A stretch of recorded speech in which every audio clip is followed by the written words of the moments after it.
हर हर महादेव। नवधा भक्ति में आठवीं भक्ति क्या है?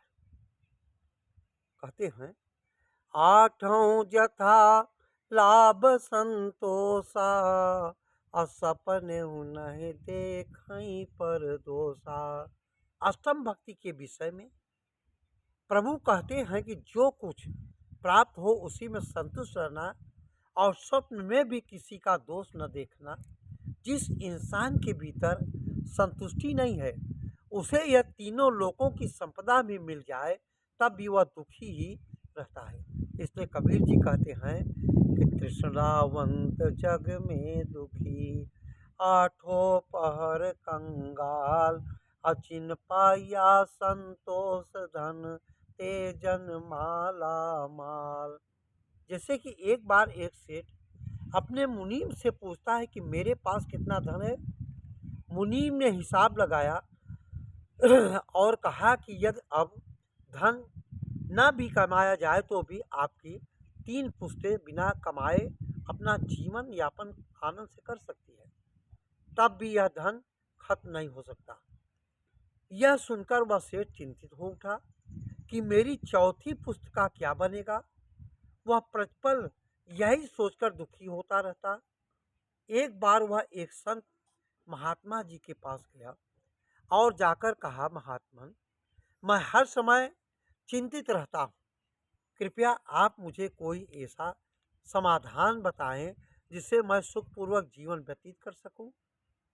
संत जी ने कहा, तू अवश्य सुखी हो सकता है, परंतु उसके लिए तुझे एक कार्य करना पड़ेगा।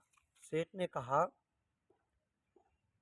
कहा इसके लिए ज्यादा धन की तो आवश्यकता नहीं है। संत जी ने कहा, नहीं, केवल मात्र 2 सेर आटा चाहिए। उसने कहा कि वह तो मैं दे दूंगा।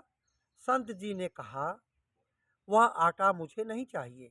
और उन्होंने उसे एक माता का पता बताया जो अपना एक छोटी सी बेटी के साथ अकेली रहती थी। संत जी ने सेठ से कहा, वह आटा तुम उस माता के घर देकर आओ।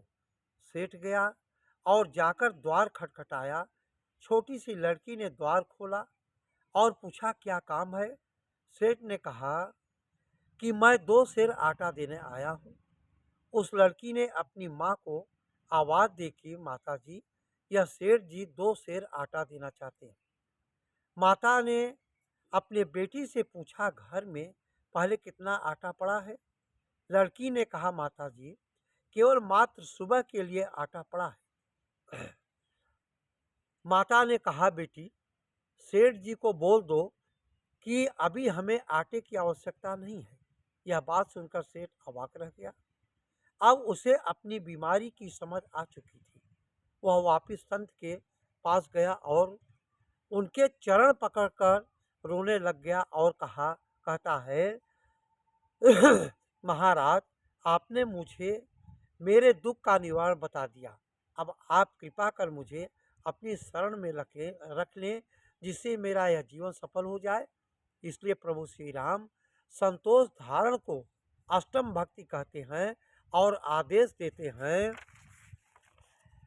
कि जो चीज़ आपको मिल जाए, कभी किसी में दोष नहीं देखने चाहिए।